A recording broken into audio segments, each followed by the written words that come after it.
I offer my humble pranams at the lotus feet of our beloved Bhagwan Sri Sathya Sai Baba. Saramto, thank you for joining today's healthcare webinar on ADHD, which is a medical condition that affects people's behavior. We are grateful to Dr. Raj Krishnaiah, who is presenting today. Dr. Raj qualified as a doctor in Bangalore, India. He started his career as a junior doctor in psychiatry in Surrey and completed his higher training in London. Dr. Raj has gained experience in a variety of subspecialties, which have included adult, old age, CAMHS psychiatry, forensic and learning disability psychiatry. He also specializes in neurodevelopmental disorders, such as autism spectrum disorders and attention deficit hyperactivity disorder. Currently, Dr. Raj is working as a consultant in learning disability psychiatry and is a clinical lead for medical undergraduates. Dr. Raj and his family are Sai devotees, an active member of the Sri Sathya Sai Center of Slav in Region 2. I pray today's webinar will be of help. Please keep safe and look after yourselves. I now hand over to Dr. Raj. Jai Saram.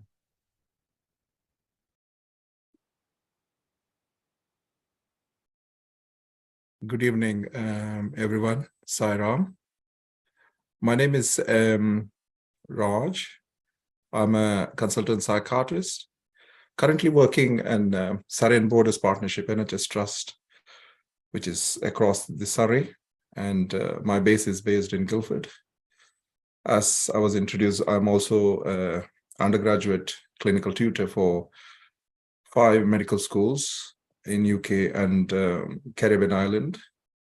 I have this passion of teaching topics or discussing topics which are quite niche, and not everyone would be having good knowledge of it, or probably always Googling and trying to find out more information on it. And as you see today, I chose the topic ADHD, which is attention deficit hyperactivity disorder.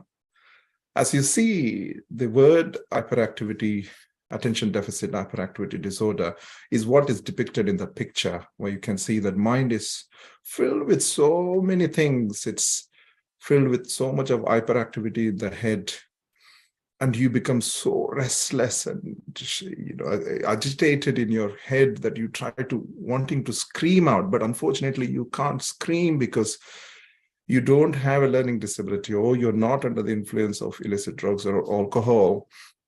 So you present in various other forms, so which we will discuss in due course.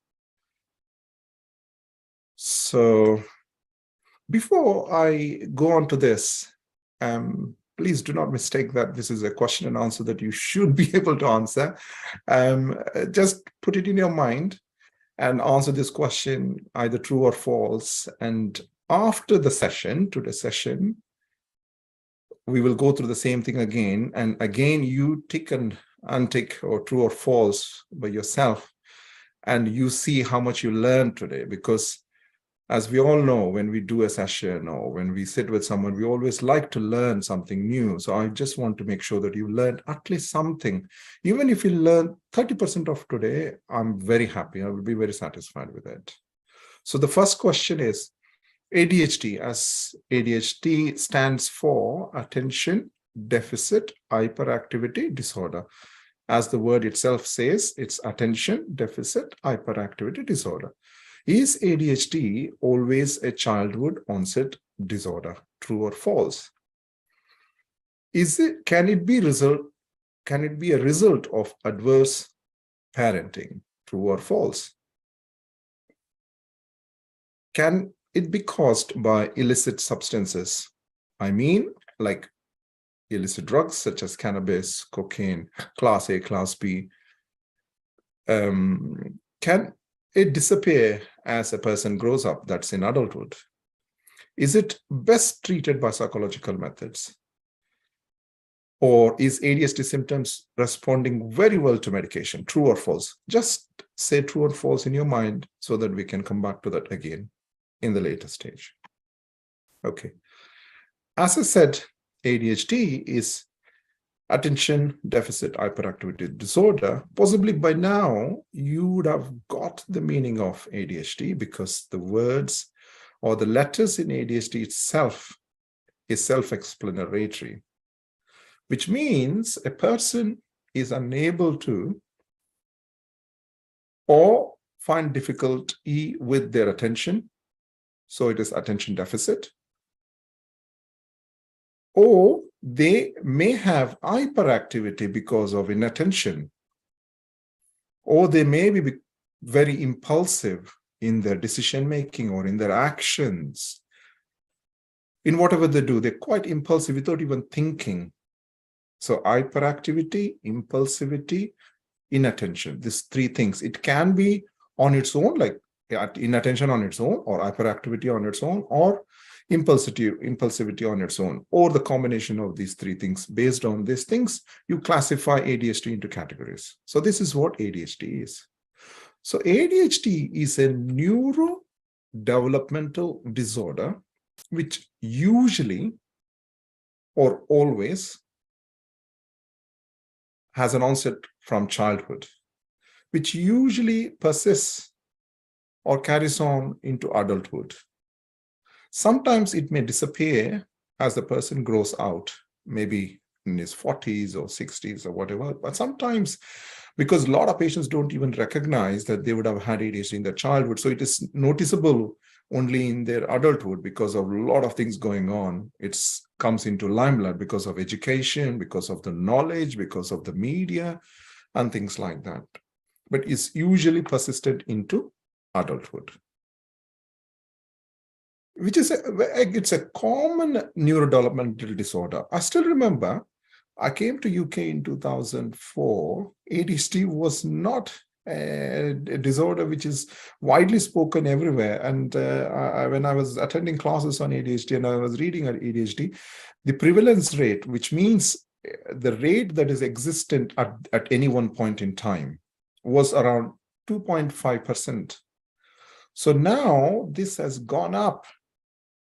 It's not because more people are born with it. It's mainly because there's more education about it, more knowledge about it. People are able to pick up and wanting to come out and wanting to look if they have this diagnosis. So that has increased the threshold from 2.5 to 4 to 6%. And among this, I think the highest rate is more in adolescent or teenage years, and that slowly wanes off as they go into their adulthood, as I said. It's a common neurodevelopmental disorder. Usually it is associated with other conditions, mainly autism spectrum disorders. And I'm sure people would have heard of what is autism. I bet everyone would have watched lots of movies which are based on autism, and I'm sure people know Bill Gates is one of the person with autism. There are a lot of people with diagnosis of autism, and I'm sure if you look around you every day from morning till evening, you can spot so many people with autism. Similarly, you can also spot people with ADHD. We'll come to know what it is actually. So this ADHD can cause significant impairment at all levels.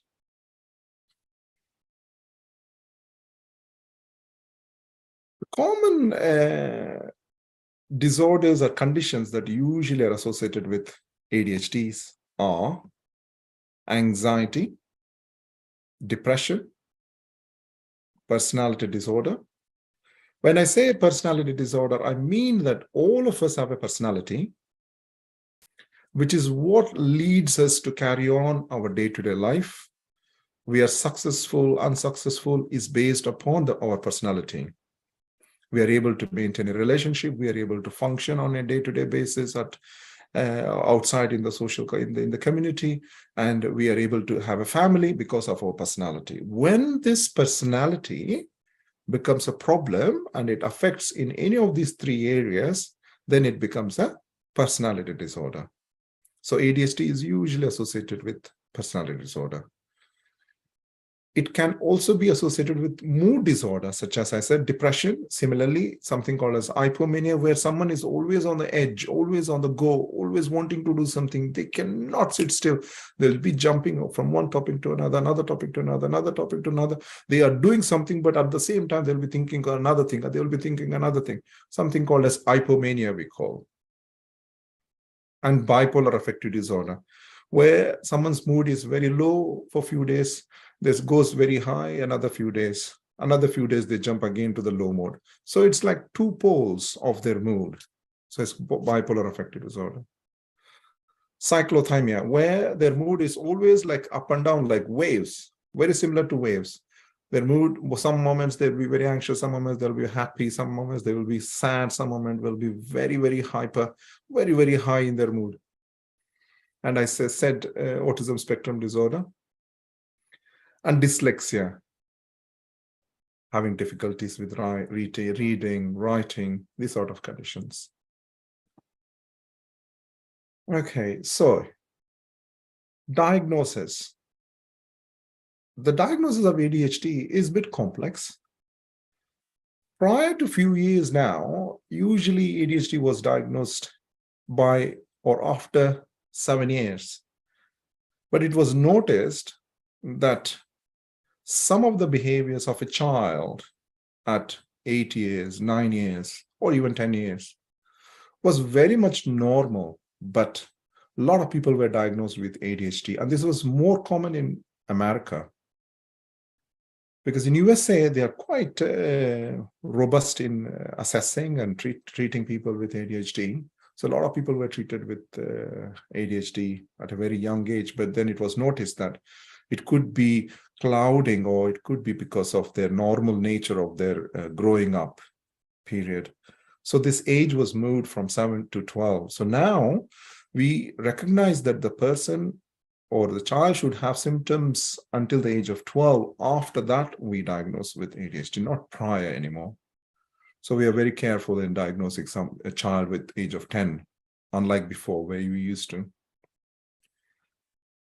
The symptoms that we will be talking in a few minutes should be present at least in 2 or more settings. When I say that, I mean that the symptoms should be present in school, at home, or out in the community. The combination of any of the 2 or the combination of the 3. If the symptoms are present in all these areas, then we say that it is ADHD. For example, a lot of parents may say, oh my God, my daughter, my son is so naughty at home. Very bad. They don't listen. They're always hyperactive, throw things, come and look at the room. It was awful. But when you say, oh, really? How is the child at the school? Oh my God, you know what? My son's teachers praises my child all the time. He's as good as gold. So that cannot happen with the child with ADHD. The child is more comfortable at home, so the child does lots of things at home. So please don't think that a child has ADHD because he or she performs bad at home or bad at school, good at home, good at school. So it should be 2 or more settings. And the same thing applies to adult as well. For example, your husband is too bad at home, not putting things on the right order. I'm sure all the ladies out there will be thinking, my husband doesn't finish the task. He's watching TV all the time, and I give him a task, he finishes off, and he goes and does the task after 2 weeks, and I have to keep shouting at him all the time. It doesn't mean he has ADHD. It's just that he's very comfortable at home. He does everything, but he's very organized at his office. So the problem comes when there is a problem in all these areas. At home, with his friends in the community, and also at work. And this impairs or reduces the quality of their social or educational or occupational functioning. For example, with the child, their handwriting may not be very good, their attendance at school may not be very good, their scores may not be very good. They may not have good friends at school. They may get into bad friends, bad peer group in adolescent or teenage group. In adulthood, they may not be able to function the task that's given. They may not be able to complete the tasks, always late to the school, late to the college, or late to the office. See, these sort of things will be happening regularly. It's important that a person having these conditions, we rule out few things. So these things are commonly seen, but again, we need to ensure that these are not the main symptoms, such as mood disorders, as we explained earlier. So we do a thorough assessment to ensure that the person doesn't have a mood disorder like depression, bipolar affective disorder, and things like that, as I mentioned before, and psychosis, even schizophrenia, and use of illicit drugs, illicit substances, maybe alcohol also, drugs such as cannabis, class A, class B, ketamine, amphetamine, speed, whatever you say, those things needs to be considered whilst we diagnose someone. As I said, the letters in ADHD itself tells you what it is.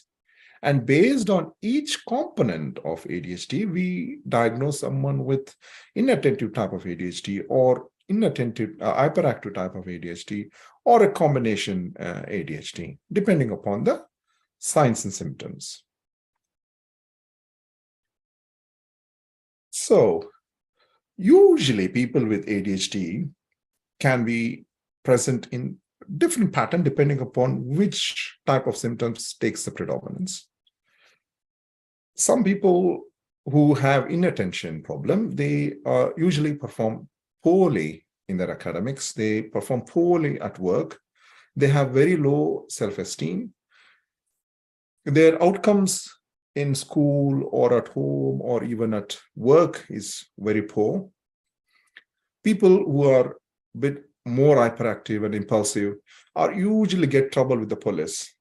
You might have noticed that people sometimes drive so fast, very aggressive drivers keep honking, boom, boom, boom, boom, boom, because they can't wait the queue. They can't wait on the roads because there's a queue in front of you. So you're calmly, nicely waiting, but someone is like, boom, boom, boom, boom, boom, because he cannot wait, because his brain cannot wait. He just needs to go around and then dash off. So these sort of risky behaviors, and they have lots of points. So when we are assessing, we usually ask, is there any trouble with the police? What points, how many points have you got on your license?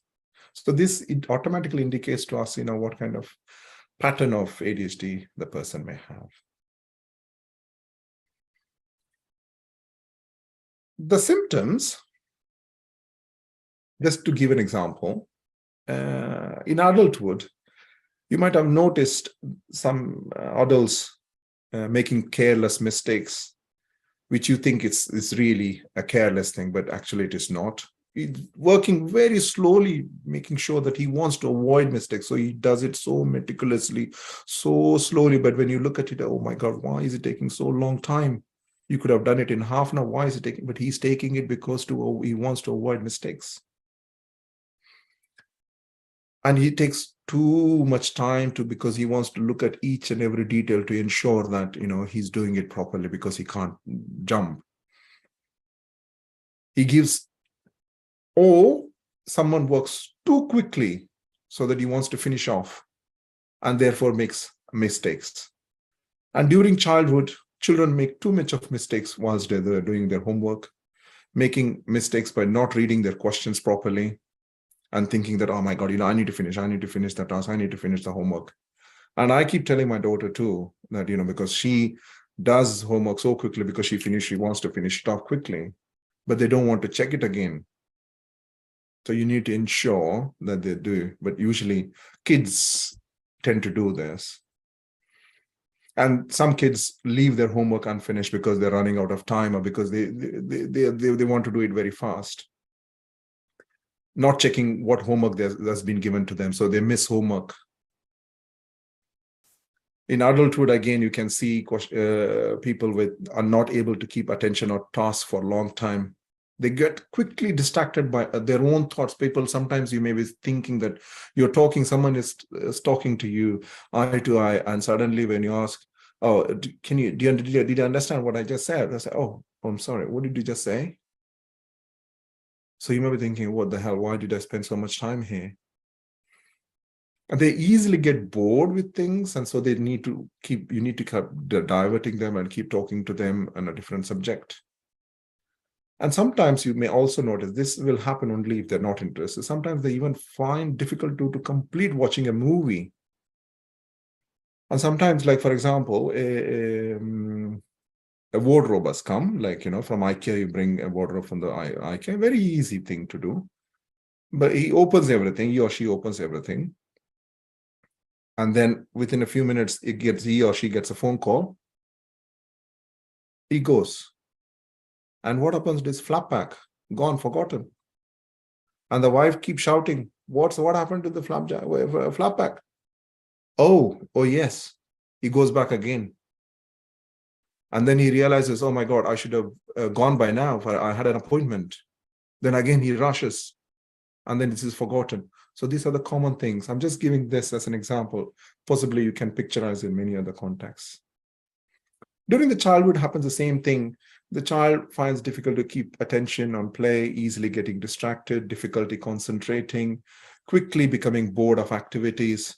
They always, when you give, nowadays, this is something I really can't take it, using the mobile phone, they play games. And usually if you see, the children always use this fast games like, because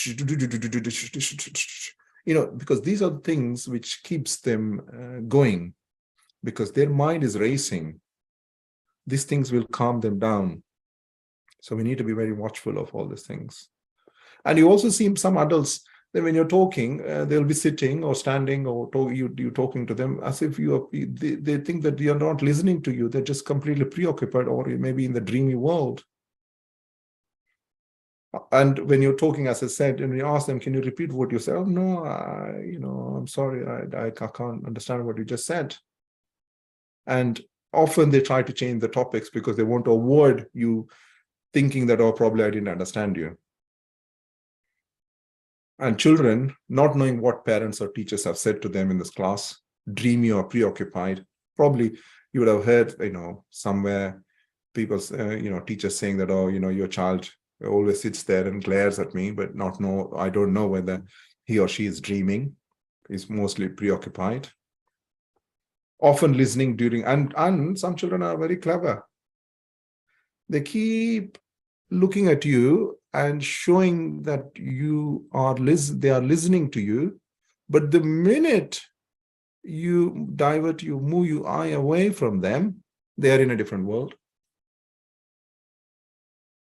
And when you ask the question, they won't be able to say. So these are the common things with inattention in childhood and adulthood. Sometimes the adults can get easily muddled up with things and put together when they get confused when they want to put things together. They find difficulty completing tasks. As soon as their buzz is gone, they will leave. They don't bother to complete the task. They're gone. And sometimes, the double booking of the appointments. They're supposed to go at 10 o'clock. It's written in the diary, but someone says, hey, come on, man. I'm going for a party. Do you want to come? Oh, yeah. What time? 10 o'clock. Oh, no problem. We'll come. But he's forgotten that he's already booked an appointment at that time. So things like that. And with childhood, difficulty following instruction, difficulty with instruction involving more than one step, not completing things, not completing homework or handing it over, needing a lot of structure in order to complete tasks or the other. For example, we all are given diaries, aren't we? Small pocket diaries we keep, and some nowadays all modern gadgets coming, all tick boxes. These are all things to avoid these things. Our mind is very good. It can manage so many things, but unfortunately we are tied up with a fast pace. We keep all these things done, but people with ADHD struggle even with that, and they do lots of mistakes in this. They find difficulty with planning activities, planning too many tasks or non-efficient planning, arriving late, poor sense of time, not able to use an agenda or diary consistently. I'm sorry, I'm saying so many symptoms, and I'm sure most of the wives sitting there thinking that my husband is like that. Please don't. During childhood, difficulty being ready on time, messy room or desk, difficulty playing alone, difficulty planning tasks or homework, doing things in a muddled way, arriving late, poor sense of time with children.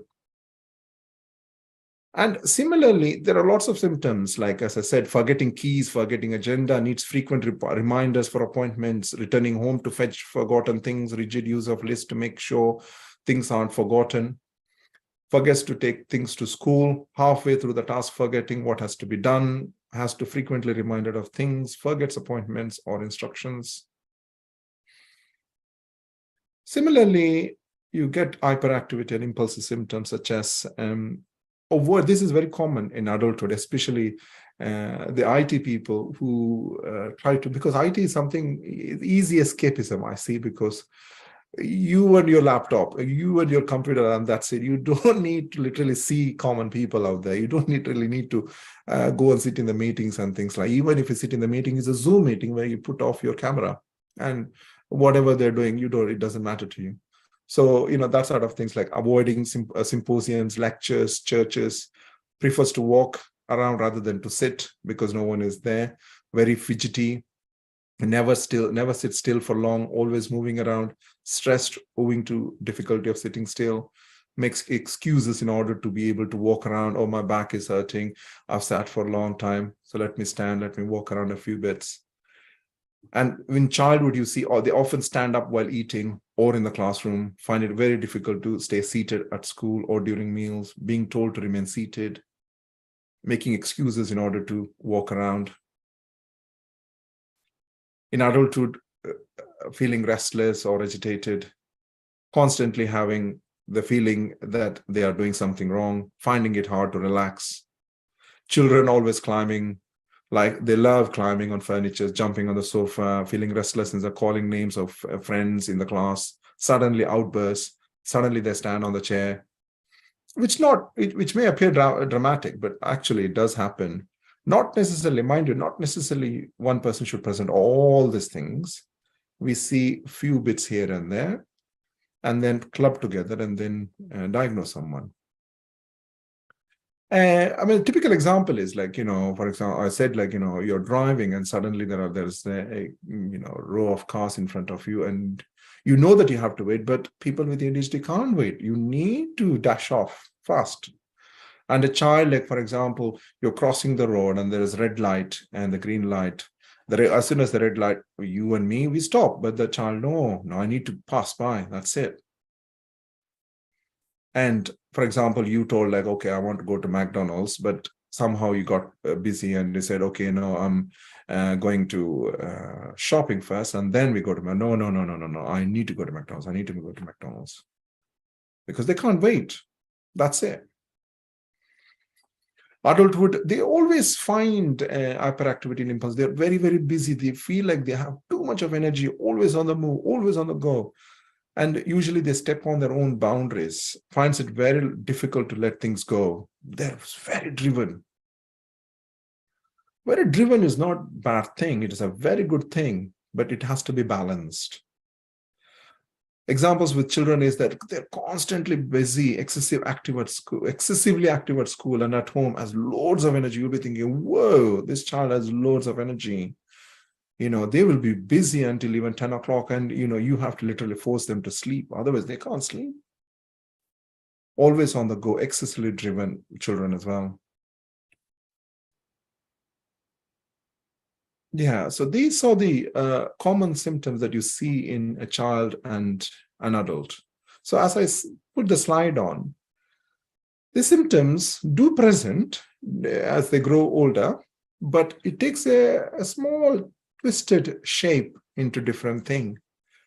For example, hyperactivity, easily distracted, and blurted answers, often interrupts as a children, can take into a different shape. They may not answer blurted answers, but that can result in risky behaviors in children. So they may get into wrong peer group, get into drugs, they get into alcohol, having arguments. They just don't blurt out answers. They get into arguments with adults, teenagers, as you may, as a lot of parents would have had teenage children. More than that. And emotional dysregulation. When I say emotional dysregulation, I mean that, for example, someone is telling me off for whatever reason is, and I'm calmly listening to an extent. But a person with ADHD, if they've been told off, they can't listen. They have to give it back. They can't control their emotions. Their emotions is always up and down. I know, okay, someone is sad. Okay, I'll feel sad, but no, they can't. They have to do something about it. Like case example, as I said, a child, let's say, 9-year-old child, very fidgety at school, always sitting on the edge and moving head, and shaking his legs and hands, or doing things, hands like this, moving their hands sometimes, things like that. And when they go out in the play, they can't literally sit or play just football. They play football for a few minutes, and they stop and they go and stand with a friend, talk for a few minutes, and again go back to play football and again do something else. So this sort of presentation usually you see in children. And in this child, when you take them for shopping, they have to go. You can't stop anywhere because they can't stop. Very bad in homework keeping, because they would have not had a proper, they would have not taken proper notes from the school. And even if they have, they would have lost the paper somewhere. They would have forgotten where they kept the paper. They come home, oh, there's no homework today. When they go back to the next day, the homework is missing. Again, as an adolescent, so a child like that will result in either getting into the wrong peer group, shouting, screaming at their parents, or not peer group, low grades, adulthood, unable to finish their task, no planning, failed appointments, forgetful, too many appointments. I have to say, ADHD is something which has been missed for ages. And nowadays, as I was talking to other GP earlier, that we are getting loads of referrals, because nowadays people are getting educated about this condition, and we are getting referrals. I have seen a person who's 63-year-old who has come out to say, I possibly may have ADHD. Not him, his wife dragged him to the clinic, saying that my husband, I've been doing loads for my husband. I know he's got ADHD. She literally somehow did some things with the GP. I don't know how she got the referral so quickly. We got the referral. He was seen, and 63-year-old, 63-year-old, he was diagnosed with ADHD. Never picked up during his childhood. Never picked up when he was still middle-aged. But again, that's a bit older. That's what I've seen oldest ADHD I've seen. 68 was referred, but we didn't agree with the diagnosis. So what causes ADHD? This is a very tricky subject, and there's no 100% answer to this, but it is noticed that it is definitely runs in families. And what we have noticed is that if And this is common, right? If a child has been diagnosed with ADHD, their parents are automatically referred by the GP, oh, the child has been diagnosed with ADHD. I can see that I've been seeing Mr. X for so many years, and I can see similarity between the child and the father, or the child and the mother. So they do referral. So it is seen to run in the families quite often. And again, you see, if you have the same father has like 3 children, out of that, I won't be surprised if all the 3 children have ADHD. It's quite common. These are the modifiable risk factors, or the risk factors that are associated with it. It's not causative factors. It doesn't cause as such directly, but they're seen as associated factors. Lead exposure. Some people also say, cooking meals in microwaves and stuff like that, but those are all like, hear and say risk factors, but there's no proper research into it. So please don't buy those things. These are the things that's been done for years. So that's why I'm displaying these things.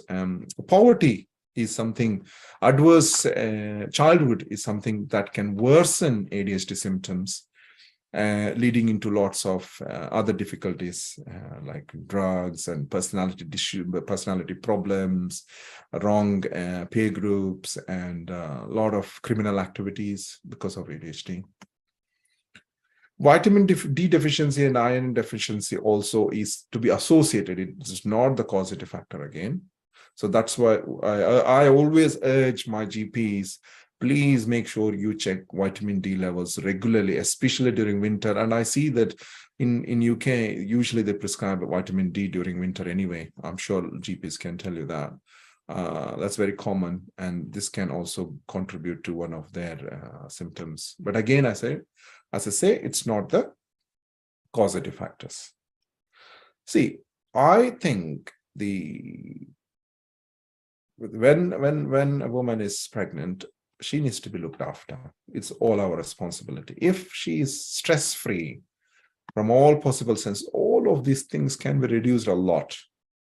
Like, pregnancy-induced hypertension, maternal stress, preterm birth, all these stresses that's induced during pregnancy can contribute these neurodevelopmental disorders, although it's not very clear about it, but I think it has a huge implications.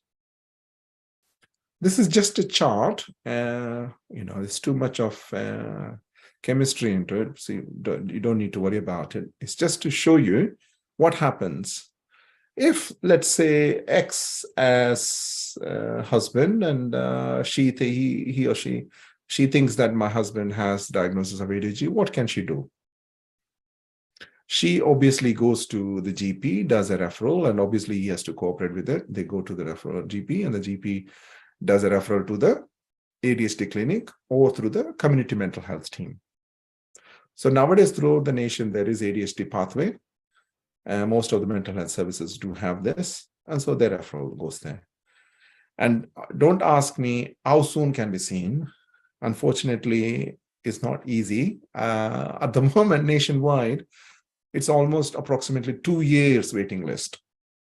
Yeah, not 2 days, 2 weeks, 2 months. It's 2 years waiting list.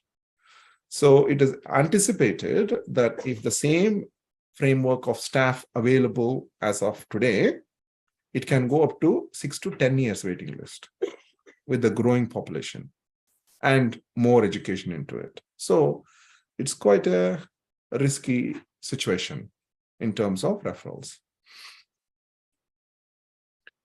Yeah, it's important to look into this diagnosis of ADHD because, I'm just looking at the time, is because this helps it's very cost-effective analysis. If you do, you can reduce a lot of amount of money indirectly, which can be caused because it's not been picked up and not been treated at earlier stage. I think, if a child is picked up early with a diagnosis of ADHD, a lot of things can be prevented. Their education will be much better. They will be, good. He or she will be a good person in the society, very good status, lots of things like that. And then accidental injuries, motorcycle accidents, a lot of things can be prevented. I'll give one example. It's a very successful story. I had a medical student who was nurtured and groomed by a very beautiful mothers, as any mother would do. She always supported her child, very excellent with all beautiful stars, A stars in at A levels, got into medicine. Mom and dad both are doctors, and he got into medicine, joined medicine, and obviously the bird left the nest, which is the doctor or medical student. Mom is not there anymore. First year got into medicine. He couldn't complete. First year he couldn't complete. He couldn't cope with his attention, inattention. He couldn't cope with his hyperactivity all over the place. So what will he do? He wants to hide because he comes from an Asian background. He was finding difficulty to talk with the family. So he got into alcohol. He got into easy route such as drugs, and to counteract all those things. Failed first year, so he couldn't go into second year.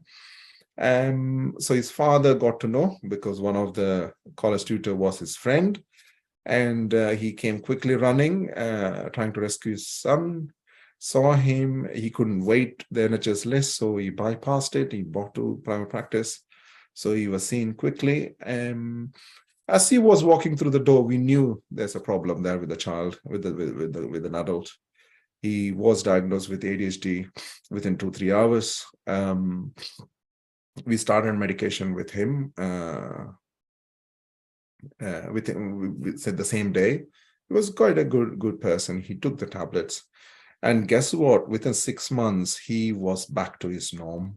Now, there's no mom, there's no alcohol, no drugs. The only thing was medication. It changed, completely changed. And he sailed through our medicine comfortably, but he's on medication. And tell you what, he has taken psychiatry as his profession now. He's become a psychiatrist. He cannot be without medication even now, but he's a very good psychiatrist. He's a very good psychiatrist. His interest is in ADHD, and he's treating patients with ADHD now. So this is how magic ADHD medications can do. There are lots of examples like this with ADHD. Lots of high professional people do suffer from this, especially people from IT background, because they don't see this, obviously, because either their wives are managing most of the bits, or their family is trying to control or manage it. And they don't go out into the society to deal with day-to-day matters. So everything is kind of clouded. So it need to come out. It's nothing disastrous. It's a very common condition, a high prevalence rate. And the good news is it's very highly treatable. This is one of the diagnoses in psychiatry which is so easily treatable, very easily treatable with medications. The success rate is very, very, very, very high. So please do not hesitate. It's quite easy to manage this. Although in NHS, it's a long waiting list, as I said. As if you're referred, we do an assessment, and either you've been diagnosed or you're not diagnosed. If you're diagnosed, we straight away talk treatment. Treatment is what? I mean, treatment is either we give medications. Medications is the main treatment. Education, psychoeducation, we always do with any illnesses, so it's done in this case too. But main treatment is medication. Some people, by the time they come to you, would have lost the track of life.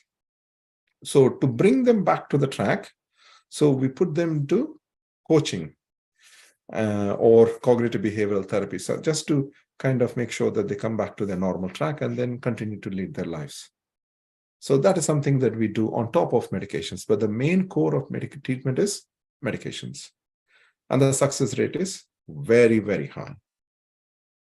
And I can be very sure with that, because I have seen with so many medical students, even, it's funny enough and so coincidental. Even today, when I was teaching a 4th-year medical student from Southampton, when I was telling him about ADHD, he himself admitted that how much benefited he has been with the medication that he is on now, as he was struggling in the year 1 and year 2.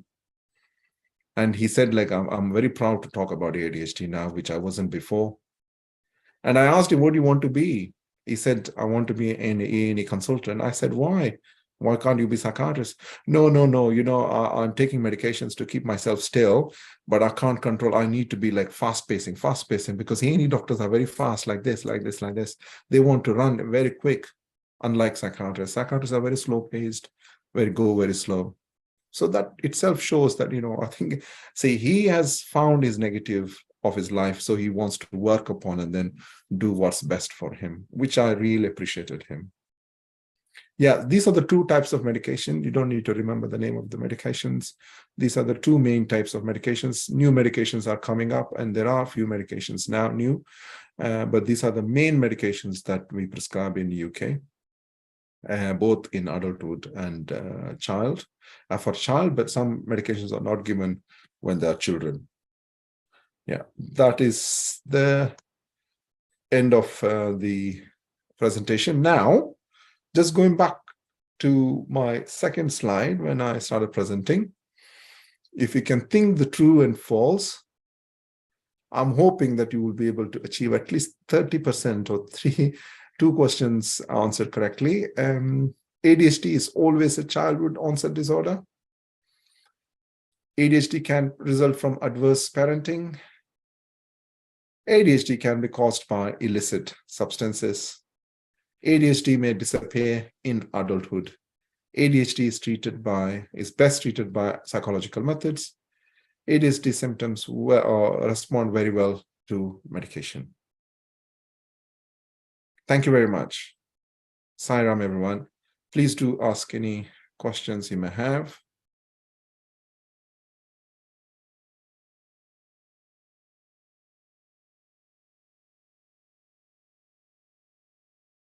Yes, thank you, Dr. Krishnaiah, Raj, for such a wonderful and informative presentation about this. As you said, it's a niche within a niche sort of topic, which I think is raising in the eye of public knowledge, and especially through things like sort of social media and things. I mean, one of the questions I've written down as I was listening, do you think that social media here, do you think that it's a blessing and that it's raising awareness of this condition, or do you feel that it's more of a curse and that it's raising sort of health anxieties? It's a good question. Social media is always have positive bits. And anything which has positive will have negative. It's how you see and how you take it. So in this case, I think ADHD and the mental illnesses, the way it's portrayed, is quite good. And because of which, and I'm sure you as a GP and we as mental health services are getting a huge surge of referrals these days. And I don't think this could have been happening if it was not social media. As I said before, when I came to this country, I wasn't seeing any patient with ADHD at all. And, if you go back to any prisons today, you will see majority of the patients will have ASD and ADHD because they would have performed lots of crimes because they were unable to control their hyperactivity, their impulsivity, and they're unable to control their thoughts, and they act upon without even thinking. So the crime rates are quite high if it is not treated at the right time. And there's a lot of studies now, the ADHD, if it's untreated, can lead to criminal activities. Yeah, so I would say it's good. I mean, that's a fascinating statement and observation. It makes me wonder the question, I mean, of those people who go on to commit crimes, is that therefore, are they responsible for what they're doing, or is it because they have not been diagnosed and managed and treated that has led them down this unfortunate path, which is devastating, of course. It is. I mean, I don't think we can blame anyone out here because the system has been like this. And we as health professional and you as health professional, we are learning this one as we go on. And in the past, we never knew even mental illnesses, they were all put in asylums. So would you blame is because of the person, or would you blame the system? It's something that we didn't know at the time. Now we are learning. So now is the time to seek help. I mean, this is more common among Asians, right? They gave an example of the doctor thing. If the mother would have had the knowledge that she's a doctor, yeah, I'm not joking, she's a doctor. If she would have realized, look, my son, I don't sit with my daughter, she does all her homework. You know what I mean? But the mother always sat with him throughout. Can you imagine 17-year-old, you're sitting and making sure his task is finished. So if you knew that your child had a problem, you could have sought some help, he would have not got into drugs, he would have not got into alcohol. So this is what I'm trying to say is education. People are not educated with the conditions and stigma attached with mental illnesses and things. So these are the downsides which people have to come out of it, and then things will be in straight line. One thing which I was quite struck by, I mean, there was the clear explanation that you gave about this triad of key features in terms of impulsivity, inattention, and hyperactivity. I was trying to sort of separate how, whether it's as a layperson, or if we're asking the question, is this going on? When do we think that these are something like personality traits as opposed to something which is actually a disorder or a disease? Sometimes I think about anxiety. Anxiety I sometimes describe it as a psychological defense mechanism. It's there to protect us. And when it works well, we are worried about the exam and we will sit and study. It's unhealthy if we are so worried we cannot concentrate. And it's beyond a disorder when it is something like a phobia or something. But trying to explain to patients that actually, no, this is protecting you and this is healthy anxiety versus unhealthy anxiety. But in terms of things like impulsivity and inattention and hyperactivity, I think, so listening to you, it sounded like I was back in medical school, sort of studying conditions for the first time. You sometimes feel, yes, I've got this condition, I've got this condition. You spend 5 years thinking I've got every condition I'm studying, because you resonate sometimes with some of the things that is said. So from a lay person, whether you're thinking about your child, as you were saying, you're thinking about your spouse or something like, how would you make a judgment call when to be suspicious or when to not be sort of moving away from it as a diagnosis or a potential explanation? As you said, Sharvanan, that anxiety to an extent is good. Without anxiety, I think we'll all be in trouble. So some amount of that insight is good. Similarly, inattention, impulsivity, or hyperactivity to small extent is okay. But when it becomes a problem is your question. It's very tricky. But a person who lives with that person will able to answer your question. That is why I said all of us have a personality. You have a personality, I have a personality. And with this personality, we form a relationship, we form a family, we form a work, we have friends, we have a social life. But if this personality becomes a problem, I can't be having a good work. If I go to work, all my secretary will be there, oh my God, he's coming, oh my God, he's coming, oh my God. She will go under the duvet and sleep. My nurses will be screaming, oh my God, I don't want him, I don't want him, I don't want him. And my friends, they don't want to. The minute they hear, oh Raj, come, let's go. Oh, no way. So it's a disorder. Similarly, with inattention, hyperactivity, it will be picked up. The school teacher will say, well, your child is not being attentive in the class, he's always screaming, he's always shouting, oh my, he doesn't do homework properly, gets things lost, I say this one, he keeps going there and then he comes back and asks me the same question again and again, a teacher telling, or the mother will be saying that, oh, we always have to sit with him, otherwise, the room is a mess, the toys will be all over the place in the room. I need to go and help out all the time. with an adult, whether it's a wife or a husband, the other party will be definitely saying, well, as I said, that example, and you see another example, they say, every time I have to keep reminding him, look, you have got this appointment, look, you have got this, look, you left your wallet there, look, you have left your glasses there, look, even I lose my glasses, and my wife keeps telling me, oh, come on, man. Even my daughter keeps telling me, Daddy, have you taken your wallet?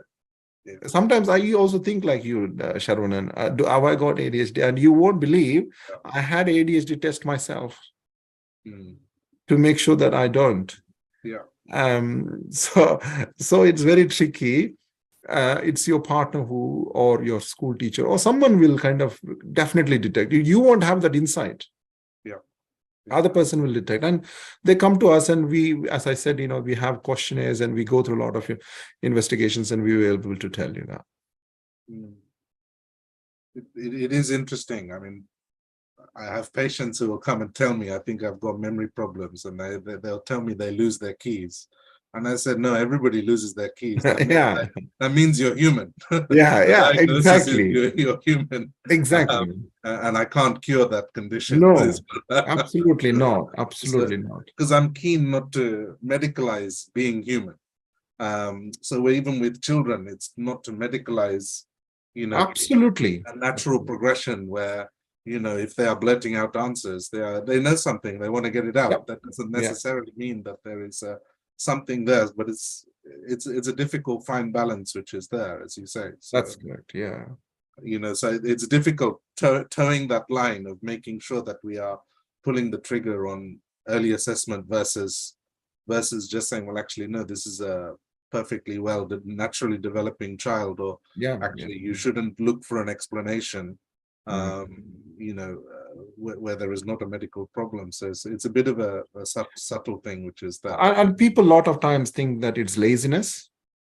People are not able to concentrate because it's laziness. You're not sitting and able to concentrate, or you're not interested to. It's not about that. I mean, I still have a few minutes. I'll share with this one example. With my previous job, I had a junior doctor. Listen to this. He was 47-year-old. From Spain. Very good doctor, very good human being. And before he came, he was a junior doctor to me, a trainee, CT3 trainee, okay?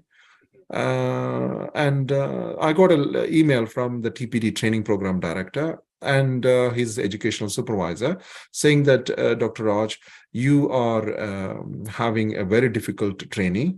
So make sure that, you help and support him. You won't believe, within 2-3 days, I realized, there's a problem with this chap. And when I looked at it, I thought, this guy has autism and this guy has overlapping ADHD symptoms. I had a nice chat with him, and he reluctantly agreed because I was his boss. I said to him, well, look, I would not like to diagnose you because I've already thought of that. I would rather request another senior consultant to see you. And I made a referral myself. He was fast-tracked. He was seen because of his position, and also because he would have been a risk to others. And he was posing risk to some patients, actually. He was almost to the GMC.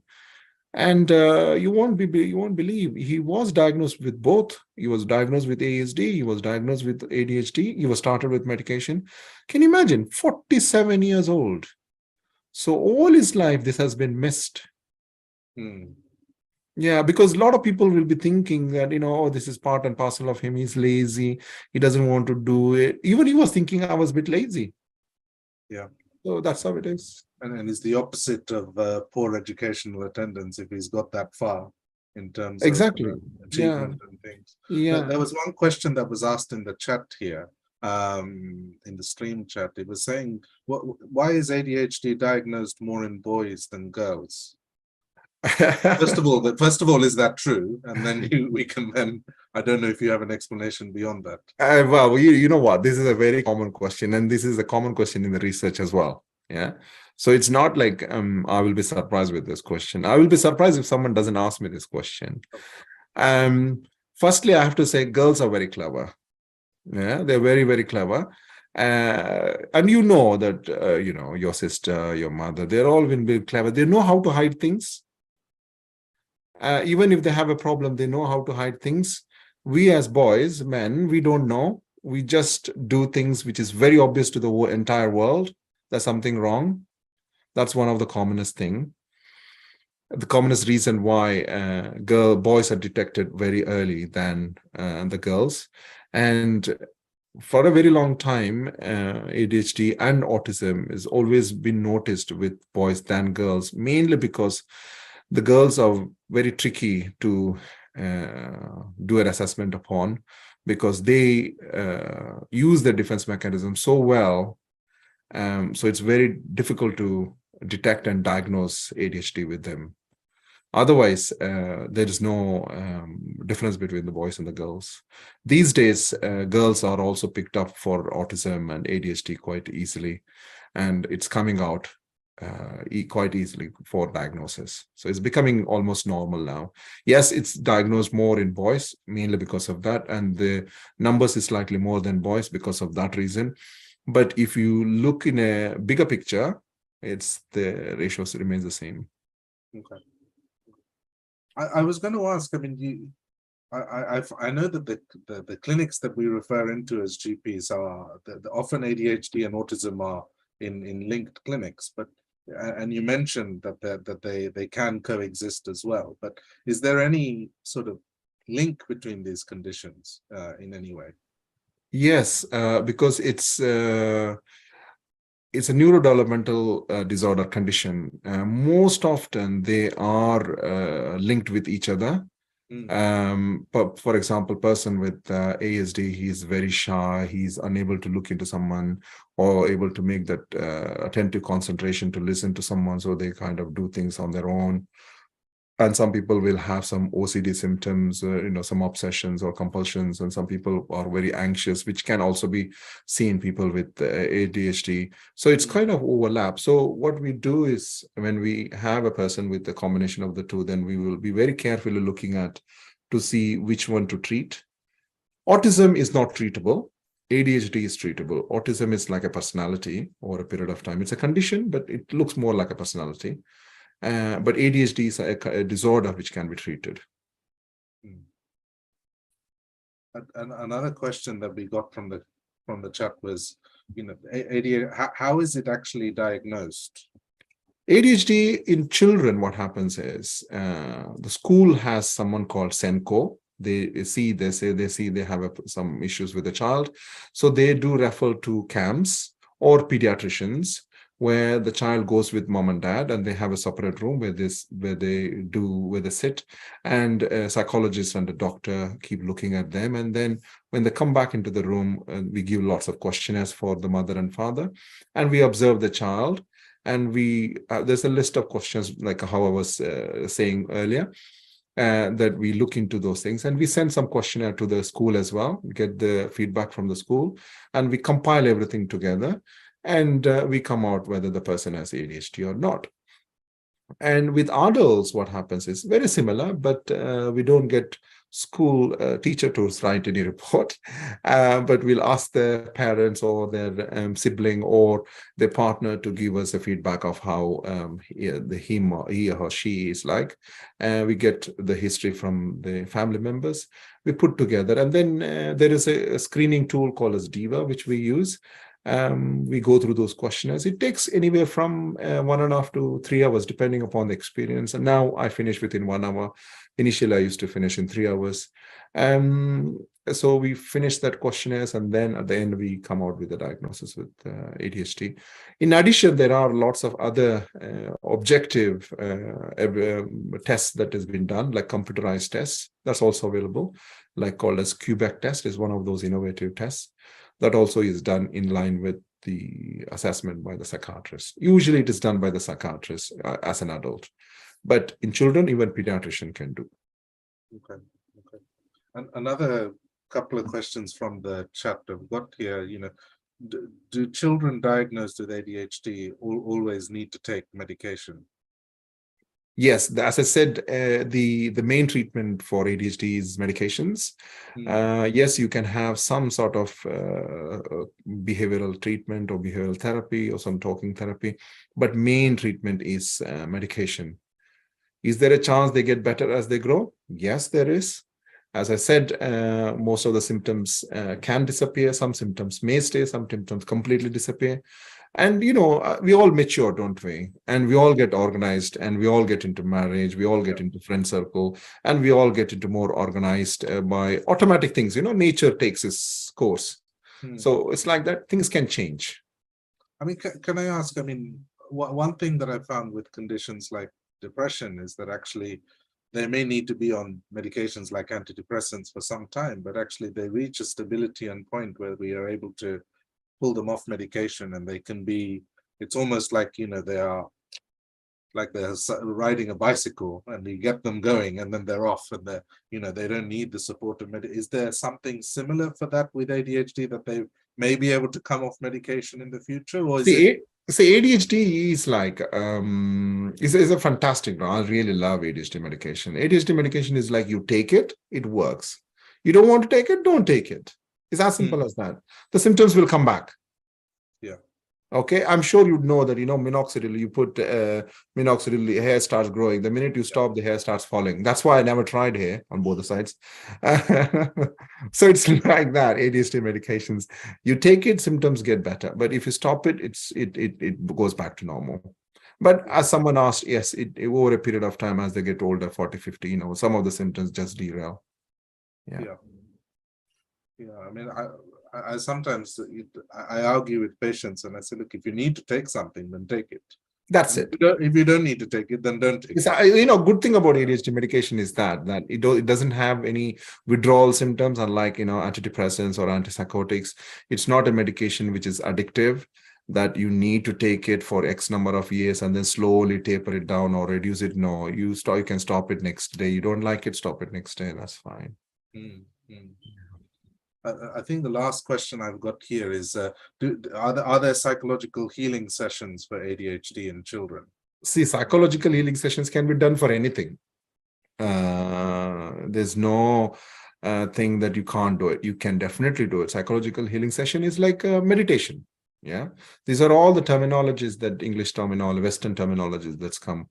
But yes, there is a role for this. But the main course of treatment is medications. Okay. Yeah, but guidance is always good, isn't it? Listening is always good, isn't it? So that's what psychology sessions are, mainly talking therapy, healing therapies. But main is medications.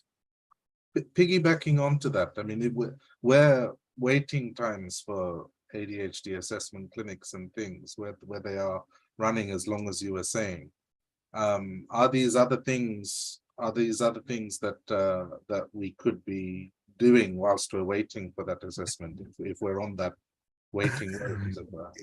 Yeah, nothing. You should just be praying that that person is not cursing you. No, there's nothing. Honestly, there's nothing. Unfortunately, this is the way it is going. Nowadays, what's happening is people are going private. What happens? Let's say I have ADHD and I come to you and you say that, oh, I'm sorry, I've referred you. You have to wait for 2 years. That's the waiting list. And then somehow I will manage 600 pounds or 800 pounds, and I call Psychiatry UK or or see a doctor like me, and then I say, okay, can you please do an assessment on me? And then I said, oh, fine, no problem. And I see. And what do?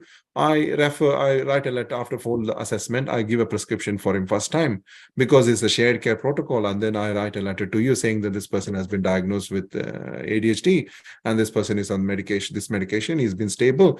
Please continue. You can't say no because of the shared care protocol. And that's it. So that is an easy way of doing it, but that obviously costs.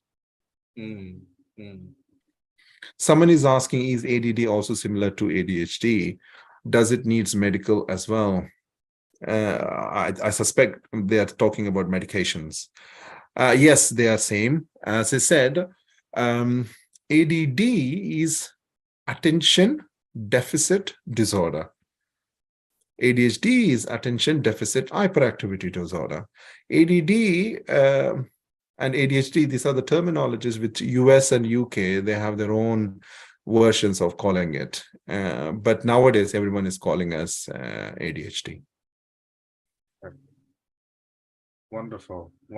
Thank you so much. I think that we're going to get told off because we've gone over time, over 10 minutes beyond the 9 o'clock deadline, but I think that everyone will forgive us because it's been such a fascinating talk and a fascinating topic to really talk through. My sincere, heartfelt thanks for upgrading my knowledge. I'm certain even my patients are going to get better care as a result of this talk and the reflection that I've got to go back and do on all of these things. Thank you so much. And thank you very much for giving me this opportunity on this platform. Thank you very much, everyone. Sai Ram.